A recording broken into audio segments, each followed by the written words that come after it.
लेकिन अब जब मन्नत की आंखों के सामने याशिका विक्रांत को शादी के लिए प्रपोज करती है, तो यह पल उसके लिए किसी तूफान से कम नहीं होता। पूरा माहौल एकदम शांत हो जाता है, जैसे समय थम सा गया हो। मन्नत की सांसें रुक जाती हैं। वह हैरानी से यह सब देखती रह जाती है। और तभी यह देखकर मन्नत समझ जाती है कि विक्रांत अब भी मन्नत के इंतजार में बैठा हुआ है और उसने शादी नहीं की थी। एक पल के लिए उसके दिल में उम्मीद की हल्की सी किरण जागती है। उसे लगता है कि शायद अभी भी सब कुछ बदला जा सकता है, शायद अभी भी देर नहीं हुई है।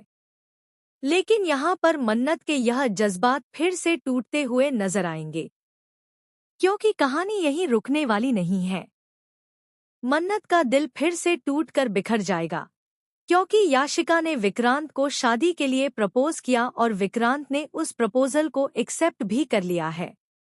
यह सुनते ही मन्नत के चेहरे का रंग उड़ जाता है।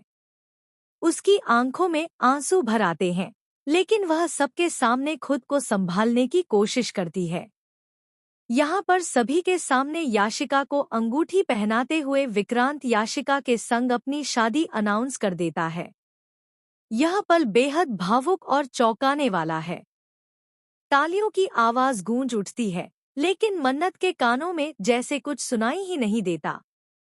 उसे सिर्फ अपने दिल के टूटने की आवाज सुनाई देती है। यह नजारा देखकर मन्नत के होश उड़ जाते हैं। वह बिल्कुल स्थिर खड़ी रह जाती है, जैसे उसके पैरों तले जमीन खिसक गई हो।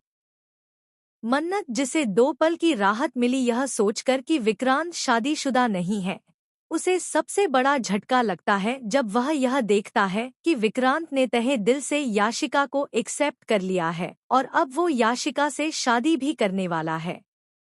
उसके सारे सपने, सारी उम्मीदें एक ही पल में चकनाचूर हो जाती हैं। वह सोचती है कि आखिर किस्मत उसके साथ बार बार ऐसा खेल क्यों खेलती है। अब मन्नत के सामने सबसे बड़ा सवाल यही है कि क्या वह अपने प्यार के लिए एक बार फिर से लड़ पाएगी? क्या वह अपने दिल की बात विक्रांत तक पहुंचा पाएगी? या फिर वह चुपचाप अपने टूटे हुए जज्बातों के साथ जीना सीख लेगी?